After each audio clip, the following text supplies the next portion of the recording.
Hi friends, நம்ம சேனலை புதுசாக பார்க்குறவங்க சேனலை சப்ஸ்கிரைப் பண்ணிவிட்டு அப்படியே பெல் ஐக்கானே கிளிக் பண்ணிடுங்க. இப்போ மூவிக்குள்ளே போகலாமா? ஹீரோயின் வந்து ஹீரோ தூங்கிட்டான்னு நினச்சிட்டு அவன் கையெல்லாம் பிடிச்சிட்டு, என்னங்க தூங்கிட்டீங்களா, சொல்லுங்கள் சொல்லுங்கன்னு சொல்லிட்டு ஒன்றொன்றத்தையும் பார்த்துட்ருக்கான். அவன் கையை பிடிச்சிட்டு, எனக்கு நீங்கள் கை கொடுத்ததுக்கு ரொம்ப நன்றி. அப்புறம் நீங்கள் வந்து அதுக்குள்ளேயும் எப்படி தூங்குனீங்க? இப்போ தானே படுத்தீங்க. உங்கள மாரி எனக்கும் நிம்மதியான தூக்கம் தூங்கணும்னு ஆசையாக இருக்குது அப்படின்னு சொல்லிட்டு அவனை பார்த்து ரசிச்சுக்கிட்டு இருப்பா. அதுக்கப்புறம் இவர் ரொம்ப அழகாக தான் இருக்கார், நான் நினைக்கிற மாதிரி இவர் இல்லாமல் இருந்தால் நல்லா தான் இருக்கும் அப்படின்னு சொல்லிட்டு யோசிச்சுட்டு அதுக்கப்புறம் ஹீரோ வந்து அங்கே தொடுறது இங்கே தொடுறது முகத்தையெல்லாம் பார்த்து பேசுகிறது அந்த மாதிரி பண்ணிகிட்டு இருக்கா. டக்குன்னு எதுக்கு இவரோட கண்ணம்லாம் செவக்குதுன்னு பார்த்துக்கிட்டு இருக்கும்போது ஹீரோ முழிச்சிட்டு, நீ வந்து தூங்க மாட்டியா, என்னை எதுக்கு டிஸ்டர்ப் பண்ணிகிட்டே இருக்க அப்படின்னு சொல்லிட்டு ஹீரோ திட்டுறான். அதுக்கு ஹீரோயின் சொல்லிடுறா, நான் வந்து நீங்கள் தூங்கிட்டீங்கன்னு நினச்சேன், ஆனால் நீங்கள் இன்னும் தூங்கலையா அப்படின்னு சொல்லிட்டு ஹீரோயின் கேட்குறா. அதுக்கு ஹீரோ சொல்கிறான், நீ வந்து பேசாமல் ஒழுங்காக தூங்கணுன்னா இங்கே வந்து பேசாமல் தூங்கினா தான் இந்த ரூமில் தூங்க முடியும், இல்லாட்டி உன்னோட அறைக்கே நீ போயிரு அப்படின்னு சொல்லிட்டு ஹீரோ திட்டுறான். அதுக்கு ஹீரோயின், மன்னிச்சிருங்க மன்னிச்சிருங்க, சரி உங்ககிட்ட ஒன்று கேட்கணும், நீங்கள் வந்து என்னை உண்மையானுமே நம்புறீங்களா அப்படின்னு சொல்லி கேட்குறா. அதுக்கு ஹீரோ சொல்கிறான், ஆமாம் நம்பினதுனால தானே உள்ளார விட்டேன், சரி எனக்கு உங்கள் கையை கொடுத்தீங்கன்னா நான் தூங்குவேன் அப்படின்னு சொல்லுவான். சரி அதெல்லாம் கொடுக்க முடியாதுன்னு ஹீரோ மேலே போவான். அதுக்கப்புறம் அவனுக்கே தோணி தட்டி கூப்பிட்டு அந்த விரலை கொடுத்து என் கையை பிடிச்சிக்கோன்னு சொல்லுவான். ஹீரோயினுக்கு ரொம்ப சந்தோஷமாக போயிடுச்சு. சரி இவர் நம்மளுக்கு கையெல்லாம் கொடுக்குறாருன்னு சொல்லிட்டு அவள் கையை கொடுத்துட்டே நல்லா தூங்கிடுவாங்க ரெண்டு பேரும். விடிஞ்சதுக்கப்புறம் பார்த்தா ஸ்லோ மோஷனில் காமிக்கிறானுங்க. ஹீரோ வந்து ஹீரோயின் பக்கத்தில் படுத்திருக்கான். அவனுக்கே தெரியலை. அதுக்கப்புறம் மெல்லமாக முழிச்சு பார்க்குறான். சோயோ என்ன பண்ணுற, என் பக்கத்துலேருந்து எந்திரிச்சு போ, எதுக்கு நீ மேலே வந்து படுத்த அப்படின்னு சொல்லிட்டு அவளை எழுப்பிட்டு இருப்பான். அதுக்கப்புறம் ஹீரோயின் வந்து எழும்புற மாதிரி தெரில. இவன் எந்திரிக்கலான்னு பார்த்தா அவன் மேலே காலையும் கையையும் போட்டுக்கிட்டு இது பண்ணிக்கிட்டு இருக்கான். அப்புறம் பார்த்தா இவன் கீழே படுத்திருக்கான். இவன் தான் ஹீரோயின் பக்கத்தில் வந்து படுத்திருப்பான் போல். அதுக்கப்புறம் மெல்ல எந்திரிச்சு அவளுக்கு தெரியாமல் எந்திரிச்சு அந்த இடத்த விட்டு எஸ்கேப் ஆயிடுவான். அதுக்கப்புறம் ஹீரோயின் வந்து நல்லா தூங்கிட்டு இருப்பா. அவளோட ஃப்ரெண்டு தான் வந்து இளவரசி எந்திரிங்க எந்திரிங்கன்னு சொல்லிட்டு எழுப்பிட்டு இருப்பா. அதுக்கப்புறம் நான் நல்லா தூங்கிட்டேனா, என்ன சொல்கிறேன், விடிஞ்சிருச்சா அப்படின்னு கேட்பா. ஃப்ரெண்டுக்காரி சொல்லுவா, ஆமாம் இளவரசி விடிஞ்சிருச்சு, நான் சொல்லி தான் உங்களுக்கு தெரியணுமா, என்னை பார்த்தா தெரியலையா அப்படின்னு சொல்லி. சரி நைட்டு என்ன நடந்துச்சு, இப்போ தான் தளபதி வெளியில் போனார் அப்படின்னு சொல்லி கேட்பா. சரி நான் அதெல்லாம் விடு, நான் வந்து நைட்டுக்கு நல்லா தூங்கிட்டேன்ல, இதே மாதிரி டெய்லிக்கும் தூங்கினா நல்லாயிருக்கும், என்னோட மருந்து அவர் தானே நான் கண்டுபிடிச்சிட்டேன் அப்படின்னு சொல்லிட்டு ஹீரோயின் சொல்லிக்கிட்டு இருப்பா. அப்புறம் அந்த சீனை கட் பண்ணால் ஹீரோ வந்து அந்த வாசனை திரவியம்லாம் விற்கும்ல அந்த இடத்துக்கு வந்து தேடி போயிருக்கான். அவங்க அண்ணன் வந்து யாருக்காக வாங்கியிருப்பான்றதை கண்டுபிடிக்கிறதுக்காக.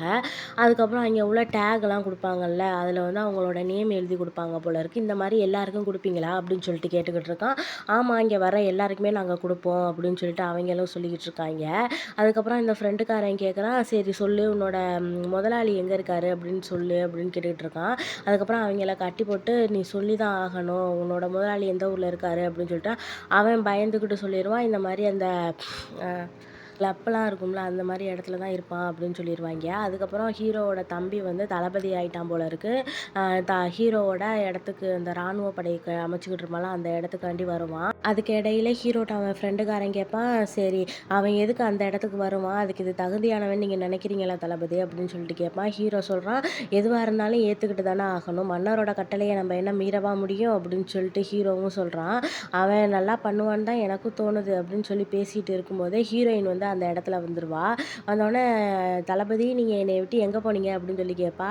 ஹீரோவோட ஃப்ரெண்டு அவனை பார்த்து சிரிச்சிட்டு, இளவரசி உங்களை விடமாட்டாங்க போல இருக்கே அப்படின்னு சொல்லிட்டு இருப்பான். அப்புறம் ஹீரோயின் வந்து எதுக்காக இங்கே வந்தேன்னு சொல்லிட்டு ஹீரோயின் கிட்ட ஹீரோ கேட்குறான். அதுக்கு ஹீரோயின் சொல்கிறா, நான் உங்கள் கூடவே இந்த மாதம் முழுக்க ஒன்றா இருப்பேன் தானே நீங்கள் என்கிட்ட வாக்கு கொடுத்தீங்க, ஆனால் இப்போ என்னை விட்டு போகிறீங்க, நீங்கள் எங்கே போனாலும் நான் வருவேன்னு சொல்லுவாள். அதுக்கப்புறம் ஹீரோ வந்து அந்த தம்பிக்காரன் இருக்கான்ல அந்த இடத்துக்காண்டி போவான். அங்கே வந்து அவங்க எல்லாருமே தம்பிக்காரனை எதிர்த்துக்கிட்டு இருக்காங்க. இந்த மாதிரி எங்கள் தளபதி சொல்கிறது தான் கேட்போம், எங்களை தளபதியாக ஏற்றுக்க முடியாது, உங்களுக்கு அந்த திறமை இல்லை அப்படின்னு சொல்லிட்டு தம்பிக்காரனை ரொம்ப இழிவாக பேசிக்கிட்டு இருப்பானுங்க. அதுக்கப்புறம் ஹீரோ வந்து அந்த இடத்துக்கு வந்ததுக்கப்புறம் எதுக்கு அவனை எதிர்த்துக்கிட்டு இருக்கீங்க அப்படின்னு சொல்கிறான். ஹீரோயின் வந்து வேமா ஓடியாந்து என்னாச்சுன்னு கேட்பா. அதுக்கு தம்பிக்காரன் சொல்லுவான், ஒன்றும் இல்லைக்கா அப்படின்னு சொல்லிட்டு இருப்பான். அப்போ தான் அந்த சண்டை போட கூப்பிட்டுக்கிட்டு இருப்பாங்க. அப்போ தான் ஹீரோயின் வந்து ஒரு பேக் நினச்சிட்டு இருப்பாள். அப்போ வந்து ஒரு குட்டி பையன் வந்து ஹீரோயினை வந்து ரொம்ப புள்ளி பண்ணியிருப்பான். இந்த தம்பிக்காரனுக்கு பயங்கரமாக கோவம் வந்து அந்த பையனை அடிச்சு போட்டிருப்பான். அதெல்லாம் நினச்சி யோசிச்சு பார்த்துக்கிட்டு இருக்கா ஹீரோயின். அதுக்கப்புறம் நீ ஜெயிச்சிருவியன்னு தோணுதாடா தம்பி உனக்கு அப்படின்னு கேட்குறான். அக்கா அக்கா எதுவாக இருந்தாலும் நான் ஏற்றுக்கிட்டு தான்க்கா ஆவேன் அப்படின்னு சொல்லிட்டு இந்த தம்பிக்காரன் சொல்கிறான். அதுக்கு ஹீரோயின் சொல்கிறா, நீ தோத்தாலும் அதை வந்து வீரமாக ஏற்றுக்கணும், உன்னால் ஜெயிக்க முடியாதுன்னு எனக்கு தெரியும், இருந்தாலும் நீ வந்து அதை மனசில் வச்சுக்கிட்டு நீ வந்து தோத்தாலும் அதை வந்து தைரியமாக ஏற்றுக்கணும் அப்படின்னு சொல்லிட்டு ஆறுதல் சொல்லிக்கிட்டு இருப்பான். அதுக்கு தம்பிக்காரன் சொல்லுவான், ஒருவேளை நான் இந்த இதில் போட்டியில் ஜெயிச்சிட்டா என்னை நீ மரியாதையாக கூப்பிடுவியாக்கா அப்படின்னு சொல்லி கேட்பான். டே வாண்டு, இப்பயும் நீ விளையாட்டாக தாண்டா பேசுகிற அப்படின்னு சொல்லிக்கிட்டு இருப்பான். இந்த தம்பிக்காரன் அதெல்லாம் எனக்கு தெரியாது, நீ என்னை மரியாதையாக கூப்பிட்டு தான் ஆகணும் நான் ஜெயிச்சா அப்படின்னு சொல்லிட்டு அந்த இடத்த விட்டு போகிறான். அதுக்கப்புறம் ஹீரோயின் கிட்ட வந்து ஹீரோ கேட்குறான், உன் தம்பி தோத்துருவான்னு உனக்கு பயமாக இருக்கா, அவனால் ஜெயிக்க முடியாதுன்னு. அதுக்கு ஹீரோயின், அவனால் எனக்கு ஜெயிக்க முடியாதுன்னு எனக்கு தெரியும், இருந்தாலும் அவனோட மன நிம்மதிக்காக தான் நான் அனுப்பி வச்சேன், அவன் வந்து தோத்தாலும் ஜெயிச்சாலும் அதை ஏற்றுக்குவான் அப்படின்னு நான் நினைக்கிறேன் அப்படின்னு சொல்லிட்டு ஹீரோ கிட்ட சொல்லிக்கிட்டு இருப்பான். அப்புறம் இங்கே பார்த்தா அந்த தம்பிக்காரன் வந்து பயிற்சிக்கு தயாராக இருப்பான். அப்புறம் ஹீரோ வந்து அதெல்லாம் பார்த்துட்டு நீ எதை பற்றியும் கவலைப்படாத அப்படின்னு சொல்லிட்டு ஹீரோயினுக்கு ஆறுதல் சொல்லிக்கிட்டு இருப்பான். ஹீரோயின் வந்து நான் அதெல்லாம் நினச்சி கவலைப்படலை, அவனை நினச்சி தான் கவலைப்படுறேன், அவன் வந்து எல்லாத்தையும் ஜெயிக்கணும்னு நினைக்கிறவன், ஆனால் இந்த விஷயத்தில் அவனால் ஜெயிக்க முடியுமான்னு எனக்கு தெரியலை அப்படின்னு சொல்லிட்டு ஹீரோ கிட்ட வந்து புலம்பிகிட்டு இருப்பா. ஹீரோவும் அவளுக்கு தைரியம் சொல்லிக்கிட்டு இருக்கான். இங்கே பார்த்தா தம்பி அவன் காலை பிடிச்சி பறக்க விட்டுக்கிட்டு இருக்கான். அந்த போட்டியிலையும் அவன் ஜெயிச்சிட்டான். ஜெயிச்சதுக்கப்புறம் தம்பி ஜெயிச்சிட்டியாடான்னு சொல்லிட்டு ஹீரோயின் வந்து ரொம்ப சந்தோஷப்படுறா. அங்கே உள்ளவங்க எல்லாருமே தளபதி எங்களுக்காக நீங்கள் தான் பழி வாங்கணும் பழி வாங்கணும்னு சொல்லிட்டு கோரஸாக கத்திக்கிட்டு இருப்பானுங்க. ஹீரோ வந்து சரி என்ன பண்ணுறது, நான் அவங்களுக்காண்டி போய் தான் ஆகணும்னு சொல்லிட்டு அவங்க கூட சண்டை போடுறதுக்காண்டி கிளம்புறான். அப்போ ஹீரோயின் வந்து அவனை பார்த்து இது பண்ணுங்க, அவனை எப்படியாச்சும் தோக்கடிச்சிருங்க, இல்லாட்டி அவன் இந்த போட்டியிலேருந்து விலகவே மாட்டான் அப்படின்னு சொல்லி இது பண்ணிக்கிட்டு இருப்பான். அதுக்கப்புறம் ஹீரோ வந்து சண்டை போடுறதுக்காண்டி களத்தில் இறங்கிட்டான். தம்பிக்காரன் பார்த்தா அவனை அடிக்கிறதுக்கு பயங்கரமாக முயற்சி பண்ணிக்கிட்டு இருப்பான். ஆனால் ஹீரோ அதுக்கெல்லாம் பிடி கொடுக்குற மாதிரியே இல்லை, அவனால் முடிஞ்ச அளவுக்கு எவ்வளோ இது பண்ணிக்கிட்டு இருக்கான். அப்புறம் ஹீரோ சொல்கிறான், என்னை நீ மாமான்னு கூப்பிட்டேன்னா நான் உன்னை விட்டுருவேன் அப்படிமா, செத்தாலும் அதுக்கு நான் செத்து கூட போவேன், ஆனால் உன்னை மாமான்னு மட்டும் கூப்பிட மாட்டேன் அப்படின்னு சொல்லிட்டு தம்பிக்காரன் மறுபடியும் சண்டை போட்டுக்கிட்டு இருக்கான். ஆனால் ஹீரோ வந்து விடுற மாதிரி இல்லை, அவனை அடித்து புரட்டி கீழே போட்டுக்கிட்டு இருக்கான். ஹீரோயின் அதை பார்த்து அவனுக்கு அடிபட்டோன்னே பார்த்து தம்பி என்னை மன்னிச்சிட்றா, நீ தோல்வி விலகிடுறா அப்படின்னு சொல்லி கேட்டுக்கிட்டு இருப்பா. இல்லைக்கா நான் ஜெயிக்கணும், நான் மறுபடியும் அவங்க கூட போட்டி போட்டு தான் ஆவேன், என்னால் தோக்க முடியாது, நம்ம 2 பேரும் டீல் போட்டதை மறந்துட்டியா, நீ என்னை மரியாதையாக கூப்பிடுவேன்னு சொல்லியிருக்கல, அதெல்லாம் மறந்துட்டியா அப்படின்னு சொல்லி கேட்குறான். அதுக்கு ஹீரோயின் வந்து டே சகோதரா, நல்ல சகோதரால அப்படின்னு சொல்லிட்டு பேச்சை மாத்திரா, அப்படி இருந்தும் இதை நான் ஏற்றுக்க முடியாதுக்கான்னு சொல்லிக்கிட்டு இருப்பான். அதுக்கப்புறம் ஹீரோ வந்து எல்லார்ட்டையும் அறிவிச்சிருவான், நான் இனிமேல் உங்கள் தளபதி கிடையாது, இவர் தான் உங்களோட தளபதி அப்படின்னு சொல்லிட்டு அறிவிச்சிருவான். அதுக்கப்புறம் ஹீரோயின் வந்து எதுக்காக நீங்கள் விட்டு கொடுக்குறீங்க அப்படின்னு சொல்லி கேட்பா. அதுக்கு ஹீரோ சொல்கிறான், நீ வந்து எங்கள் வீட்டோட மருமக, நான் வந்து உன்னோட கண் கலங்க விட மாட்டேன், நீ என்னதான் இருந்தாலும் என்னோட மனைவி, நீ கண் கலங்குறத பார்த்துட்டு என்னால் சும்மா இருக்க முடியாது, அதுவும் இன்னொரு ஆண்மகனுக்காக, அதை என்னால் ஏற்றுக்கவும் முடியாது, அதனால தான் நான் விட்டு கொடுத்தேன் அப்படின்னு சொல்லிட்டு ஹீரோ சொல்லிடுவான். ஹீரோயினுக்கு ஒரு நிமிஷம் ஷாக் ஆயிடுச்சு, ஒரு உண்மையானுமே நல்லவர் தானா, இவர் உண்மையானுமே எனக்காக தான் இதை விட்டு கொடுக்குறாரா, இல்லை என் தம்பி இதை ஏற்றுக்குவானா என்னன்னு தெரியலையே அப்படின்னு சொல்லிட்டு யோசிச்சுட்டு இருப்பா. அதுக்கப்புறம் அவன் தம்பிக்கு கட்டு போட்டுக்கிட்டு, ஏன்டா இப்படி என்னை அவமானப்படுத்துகிற, நான் தான் சொன்னேன்ல நீ போகும்போதே ஜெயிக்க மாட்டேன்னு அப்படின்னு சொல்லிட்டு அவனை கிண்டல் பண்ணுற மாதிரி அடித்து தட்டிக்கிட்டு இருக்கா. அதுக்கப்புறம் தம்பிக்காரன் வலிக்குதுக்கா விடுக்கா அப்படின்னு சொல்லி இது பண்ணிக்கிட்டுருப்பா. அதுக்கப்புறம் ஹீரோயின் வந்து டேய் வலிக்குதுன்னு போய் சொல்லி என்கிட்ட நடிக்கிறியாடா அப்படின்னு சொல்லி கேட்குறா. ஆமாம் அப்படின்னு சொல்லிட்டு தம்பிக்காரனும் விட்டுறான். அதுக்கப்புறம் ஹீரோயின் வந்து நீ வந்து எதுவாக இருந்தாலும் பரவாயில்ல, அப்பா கொடுத்த பதவியை காப்பாற்றுறதுக்காக இவ்வளவு நீ போராடி இருக்கதே பெருமையான விஷயந்தான்டா தம்பி அப்படின்னு சொல்லிட்டு அவனுக்கு ஆறுதலாகவும் பேசுகிறான். அதுக்கப்புறம் தம்பிக்காரன் சொல்கிறான், சரி சொல்லு, அவன் வந்து உனக்காக தான் எனக்கு விட்டு கொடுத்தானா அப்படின்னு சொல்லி கேட்குறான். அதுக்கு வந்து ஹீரோயின் வந்து சமாளிக்கிறா. இந்த மாதிரி இல்லை அவருக்கு வந்து இந்த இதில் ஓய்வு பெறணும்னு ஆசை, அதனால தான் விட்டு கொடுத்துட்டாருன்னு நினைக்கிறேன், ஆனால் அதை பற்றி எனக்காக தான் விட்டு கொடுத்தாரா என்னன்னு எனக்கு தெரியாது, நீ ஏன்டா அதை பற்றியெல்லாம் யோசிக்கிற, நீ வந்து உன்னோட பதவியை தக்க வச்சுக்கிறதுக்காக என்னென்ன பண்ணணுமோ அதை மட்டும் செய்யி, அப்பா உன் மேலே ரொம்ப நம்பிக்கை வச்சுருக்காரு, அவர் நம்பிக்கையை மட்டும் கெடுத்துறாத, நீ வந்து நல்ல தளபதியாக இருப்பேன்னு நான் நம்புகிறேன் அப்படின்னு சொல்லிட்டு அந்த தம்பிக்காரனுக்கு வந்து ஆறுதல் சொல்லிக்கிட்டு இருப்பா. ஆனால் தம்பிக்காரன் இருந்தாலும் என்னால் அதை ஏற்றுக்க முடியலை, அவன் விட்டு கொடுத்து நான் வாழணுமா, நான் அந்த பதவியில் இருக்கணுமான்னு சொல்லிட்டு ஏற்றுக்க முடியலன்னு சொல்லிக்கிட்டு இருப்பான். அப்புறம் ஹீரோயின் சொல்வா, அதெல்லாம் இல்லை, நீ வந்து நடிக்காத, நீ இந்த இதில் இருந்து நல்லா வருவ அப்படின்னு சொல்லிட்டு ஹீரோயின் கிளம்பிடுறா. அதுக்கப்புறம் தம்பிக்காரன் கட்ட அவுத்துட்டு என்னமோ யோசிச்சுட்டு இருக்கான். என்ன யோசிக்கிறான்னு தெரில. இங்கே ஹீரோவை பார்த்தா அவனோட தூதர் ஒருத்தவனை அந்த கண்காணிக்கிறதுக்காண்டி வச்சுருப்பான்ல, அவன் வந்து அவன்கிட்ட பேசிக்கிட்டு இருப்பான். அந்த அந்த நறுமண பொருட்கள் வாங்குற இடம், அந்த கிளப்பு இதெல்லாம் பற்றி பேசிக்கிட்டு இருக்கோம். ஹீரோயின் வந்து அதை ஒட்டி கேட்டுடுறா. ஒட்டி கேட்டோன்னா ஹீரோவும் அவனோட கூட்டாளியும் அதை பார்த்து கண்காணிச்சிட்டு நீ போடான்னு சொல்லிட்டு ஒளிய சொல்லிடுறான். யார் எங்கன்னு கேட்டால் நான் தான் வர்றேன். சரி இதுக்கு முன்னாடி நீங்கள் யாருக்கிட்ட பேசிக்கிட்டு இருந்தீங்க அப்படின்னு சொல்லிட்டு ஹீரோயின் கேட்பா. அதுக்கு ஹீரோ நீ ஓவரா பண்ற. இது என்னோட கூடாரம். இதுக்குள்ள நீ வந்துக்கிட்டு ரொம்ப அடம் பண்ணாத.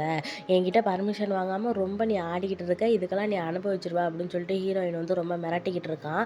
ஹீரோயின் அதெல்லாம் விடுற மாதிரி தெரில. நீங்க யாருக்கிட்ட பேசுனீங்கன்னு எனக்கு தெரிஞ்சே ஆகணும். அந்த வாசனை திரவியம் விற்கிற இடத்தெல்லாம் பத்தி தானே நீங்க பேசிக்கிட்டு இருந்தீங்க. நான் உங்களை மோந்து பார்க்கணும் அப்படின்னு சொல்லிட்டு மோந்து பார்த்துக்கிட்டு இருப்பா. எப்படியாச்சும் அவனை பார்த்தரணும்னு நினச்சிட்டு இவன் அங்கிட்டு மருவிக்கிட்டு இங்கிட்டு மருவிக்கிட்டு நிற்பான். ஆனால் ஹீரோ வந்து அவனை பார்க்க விடுற மாதிரி தெரில. சரி இந்த வாய்ப்பை பயன்படுத்தி நம்ம கிளம்பிடுவோம்னு அவனும் கிளம்பிடுறான். அதுக்கப்புறம் இந்த முறை பொண்ணு இருக்கால, அவள் வந்து அவங்களோட அத்தைக்கிட்ட வந்து ஐடியா கேட்டுக்கிட்டு இருக்கா. இந்த இடத்துலையே அதுக்கு தகுதியானவங்க நீங்கள் மட்டும்தான், உங்களால் மட்டும்தான் முடியும். அதனால தான் உங்கள்கிட்ட வந்து மன்னர் வந்து கைக்குள்ளேயே இருக்காருன்னு எனக்கு தெரியும்.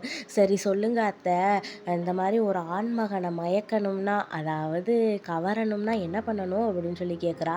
அதுக்கு அந்த அத்தைக்காரி பொண்ணு வந்து மலர்ந்துட்டுருச்சுன்னு நினச்சிக்கிட்டு இருந்தேன், ஆனால் மலரவே போதா அப்படின்னு சொல்லி கேட்டுக்கிட்டு இருக்கா. அதுக்கு இந்த முறை பொண்ணு சொல்கிறா, இல்லை இல்லை இல்லை எனக்காக நான் கேட்கல, என் ஃப்ரெண்டு ஒருத்தனை காதலிக்கிறா அவனுக்காக கேட்டேன் அப்படின்னு சொல்லிக்கிட்டு இருக்கா. அதுக்கப்புறம் இந்த அத்தைக்காரி சொல்லுவா, எதுவாக இருந்தாலும் நீ மனசில் வச்சிருக்க கூடாது, வெளிப்படையாக சொல்லணும், அதாவது உன்னோட ஃப்ரெண்டு அப்படின்னு சொல்லிட்டு இவளும் இது மாதிரி சொல்லிக்கிட்டு இருப்பா. அதுக்கு இந்த முறை பொண்ணு சொல்வா, அது அப்படியா, அது எனக்கு வெக்கமால இருக்கும் அப்படின்னு சொல்லி 2 பேரும் பேசிக்கிட்டு இருக்காளுங்க. இங்கே ஹீரோயின் வந்து ஹீரோ அவனோட ரூமுக்கு வர்றதுக்கு முன்னாடியே இவ வந்து அந்த படுக்கையெல்லாம் விரித்து ரெடியாக வந்து இருக்கிறா தூக்குறதுக்காக. அதுக்கப்புறம் ஹீரோ வந்து எதுக்காக இங்கே இருக்க, ஒழுங்கு மரியாதையாக உன்னோட ரூமுக்கு போக வேண்டியதானே அப்படின்னு சொல்லி ஹீரோ கேட்குறான். நேற்று நான் இங்கே தானே தூங்குனேன், அது மாதிரி இன்றைக்கும் நான் இங்கே தான் தூங்குவேன் தளபதி அப்படின்னு சொல்லி ஹீரோயின் சொல்லுவா. அதுக்கு ஹீரோ சொல்கிறான், நீ வந்து இங்கே தூங்குறது வந்து எனக்கு பிடிக்கல, நீ ஒழுங்கு மரியாதையாக உன்னோட அறைக்கே போயிரு அப்படின்னு சொல்லி திட்டிகிட்டு இருப்பான். அதுக்கு தான் நான் ஒரு வழி வச்சுருக்கேன்னு சொல்லிட்டு 2 பேருக்கும் கையை கட்டிக்குவோம். அப்போ தான் நீங்கள் என்னைய விட்டு எந்திரிச்சு போக மாட்டீங்க அப்படின்னு சொல்லிக்கிட்டு இருப்பா. அவள் பேசிகிட்டு இருக்கும்போதே ஹீரோயின் டக்குன்னு அவனோட பெட்டில் போய் படுத்துருவா. அதுக்கப்புறம் ஹீரோ கேட்பான், ஒழுங்கு முடியாத எந்திரிச்சு போறியா இல்லையா அப்படின்னு சொல்லி கேட்பான். ஹீரோயின் சொல்லிடுவா, இல்லை நான் போகமாட்டேன் அப்படின்னு சொன்னோன்னா ஹீரோவும் அந்த இடத்துலையே படுத்துருவான், அவளோட இடத்துல படுத்துருவான். அப்புறம் ஹீரோயின் ஹீரோ கூப்பிட்டு என்னங்க என்னங்க தூங்கிட்டீங்களா அப்படின்னு சொல்லி கேட்குறா. அதுக்கு ஹீரோ சொல்கிறான், நீ வந்து பேசாமல் தூங்குறியா என்ன, இந்த மாதிரியே பண்ணிகிட்டு இருந்தேன்னா நான் வந்து உன்னை தூக்கிட்டு போய் உன்னோட அறையில் விட்டுருவேன் அப்படின்னு சொல்கிறான். ஹீரோயின் சரி சரி நான் பேச மாட்டேன், நீங்கள் கோச்சிக்காதீங்க, சரி இன்னைக்கு நீங்கள் பண்ணதுக்காக ரொம்ப நன்றி, அது நன்றி சொல்லணும்னு நினச்சேன், அதனால தான் சொன்னேன் அப்படின்னு சொல்கிறான். அதுக்கு ஹீரோ வந்து நான் வந்து உனக்காக தான் பண்ணேன், என்னோட மனைவி நீ கண் கலங்கக்கூடாதுன்னு நினச்சேன், அதுக்காக தான் பண்ணேன் அப்படின்னு சொல்லுவான். அப்புறம் ஹீரோ சொல்லிடுவான், நீ வந்து பேசாமல் தூங்குறதா இருந்தால் மட்டும் இங்கே தூங்கு, இல்லாட்டி இங்கே தூங்கிடாத அப்படின்னு சொல்லுவான். அப்புறம் ஹீரோயின் சொல்லுவாள், நான் வந்து அதுக்கு நன்றி சொல்லணும்னு நினச்சேன், நீங்கள் உண்மையாலுமே எனக்காக தான் விட்டு கொடுத்தீங்கன்னா அதுக்கு ரொம்ப ரொம்ப நன்றி அப்படின்னு சொல்லிக்கிட்டு இருப்பா. அப்புறம் நீங்கள் வந்து இந்த போர்க்காலத்துலலாம் ரத்தம் சிந்தி வேர்வை சிந்தி இப்போ கடினமாக முயற்சி பண்ணி அந்த பட்டத்தை வாங்கியிருக்கீங்க, அதை வந்து இப்படி அசால்ட்டாக விட்டு கொடுத்துட்டு போவீங்கன்னு நான் எதிர்பார்க்கவே இல்லை, உங்களுக்கு பதவியே முக்கியம் இல்லாட்டி வேறு என்ன தான் முக்கியம் அப்படின்னு சொல்லி கேட்பா. அதுக்கு ஹீரோ சொல்லுவான், எனக்கு வந்து நியாயம்தான் முக்கியம், அந்த நியாயத்துக்காக தான் நான் போராடிக்கிட்டு இருக்கேன், சரி விடு அதெல்லாம் சொன்னால் உனக்கு புரியாது, நீ பேசாமல் தூங்கு, எதை பற்றியும் யோசிக்காத, நான் உனக்காக விட்டு கொடுக்கல, அவங்க மன்னரோட கட்டளையை தான் நிறைவேற்றிருக்கேன், வேறு எதுவும் இல்லை அப்படின்னு சொல்லிட்டு ஹீரோவும் சொல்லிடுறான். அதுக்கப்புறம் ஹீரோயின் என்னடா பண்ணுறதுன்னு தெரியாமல், இவர் இப்படி இருக்காரே, இவர் உண்மையாலுமே ரொம்ப நல்லவராக தான் இருக்கார், ஆனால் அன்னைக்கு ஒரு பொண்ணு கூட வர்ற மாதிரி எனக்கு கனவு வேற வந்துச்சு, ஆனால் அதெல்லாம் நினச்சா எனக்கு பயமாக தான் இருக்குது அப்படின்னு சொல்லிக்கிட்டு இருப்பான். அப்புறம் ஹீரோ வந்து கையை பிடின்னு சொல்லிட்டு அவனோட சுண்டி விரலை கொடுப்பான். நேற்று நைட்டு அந்த மாதிரி தானே சுண்டி விரலை கொடுத்து தூங்க கேட்பா, அதனால இப்போயும் அதே மாதிரி கொடுப்பான். ஆனால் அவன் என்ன பண்ணிடுவா, கையை கட்டி ரொம்ப நன்றி தளபதி அப்படின்னு சொல்லிட்டு கையை கட்டி விட்டுருவா. கட்டி விட்டதுக்கப்புறம் 2 பேரும் தூங்க ஆரம்பிப்பாங்க. மறுபடியும் விடிஞ்சதுக்கப்புறம் பார்த்தா ஹீரோ மேலே ஹீரோயின் படுத்திருக்கா. இன்றைக்கி வந்து ஹீரோயின் தான் மெல்ல மெல்லமாக முழிக்கிறா. முழிச்சு பார்த்தா ஹீரோ மேலே பிறண்டு கிடக்குறா. அதுக்கப்புறம் தான் ஹீரோயினுக்கு புரியுது, அச்சச்சோ இவர் மேலேயா நம்ம படுத்திருக்கோம், இது இவருக்கு தெரிஞ்சிச்சுன்னா என்ன ஆகும்னு சொல்லுவான். அதுக்கப்புறம் ஹீரோவும் முழிச்சிருவான். முழிச்சதுக்கப்புறம் சோயோ எதுக்கு இப்படி பண்ணுற, இனிமேல் இப்படி பண்ணாத, அதுக்கப்புறம் உன்னை நான் சும்மா விட மாட்டேன் அப்படின்னு சொல்கிறான். அதுக்கு ஹீரோயினும் சரி சரி என்னைய மன்னிச்சிருங்கன்னு சொல்லிட்டு எந்திரிச்சு போக பார்ப்பா. சொல்லுவான். அப்புறம் பார்த்தா அந்த கைய இழுப்பான். அவ வந்து மேலேயே விழுந்துருவா. அதுக்கப்புறம் மெல்லமா அந்த கயிற அவுத்து விட்டுட்டு வேகமா வெட்கப்பட்டுட்டு அந்த இடத்த விட்டு ஓடிருவா. அதுக்கப்புறம் ஹீரோ வந்து வேகமா எந்திரிச்சு வெளியில கிளம்பிர்றான். அந்த இதுக்கு அவங்க அண்ணனை பற்றி விசாரிக்கிறதுக்காக கிளம்பிடுறான். ஃப்ரெண்டுக்காரன் கேட்குறான், எதுக்கு இவ்வளோ சீக்கிரமாக இங்கே வந்தோம் அப்படின்னு சொல்லி கேட்குறான். வீட்டில் சும்மா இருக்கிறதுக்கு நம்ம இதையாச்சும் தேடலாம்ல அப்படின்னு சொல்லிக்கிட்டு இருப்பான். அதுக்கு ஃப்ரெண்டுக்காரன் கேட்குறான், உங்களால் இளவரசியை கட்டுப்படுத்த முடியலையா அப்படின்னு சொல்லி கேட்டுட்டு 2 பேரும் உள்ளர போகிறானுங்க. உள்ளர போகும்போது வரவேற்பெல்லாம் பயங்கரமாக இருக்குது. உள்ளர இந்த இடம் இப்படி இருக்கும்னு நான் நினச்சி கூட பார்க்கலையே, அருமையாக இருக்கே அப்படின்னு சொல்லிட்டு ஃப்ரெண்டுக்காரன் புகழ்ந்து போயிட்டு அவனோட இடத்துல போய் உட்கார்றானுங்க. அங்கே வேலை பார்க்குறவன்ட்ட கேட்குறானுங்க, உங்களோட முதலாளி யார், இந்த இடம் ரொம்ப அருமையாக வச்சுருக்காங்களே அப்படின்னு சொல்லிட்டு கேட்குறானுங்க. அவன் சொல்கிறான், இந்த வெளியில் வரவேற்றாங்களா அவங்க தான் என்னோட முதலாளி அப்படின்னு சொல்கிறான். ஆனால் ஹீரோக்கு வந்து அதில் நம்பிக்கை இல்லை. அவங்க வரவேற்கிறவங்க இப்படி இருக்க மாட்டாங்க, இதில் வேறு ஏதோ உள்குத்து இருக்குன்னு சொல்லுவான். தம்பிக்காரன் வந்து அதை எட்டி பார்ப்பான். அதோட இந்த எபிசோட் முடியுது.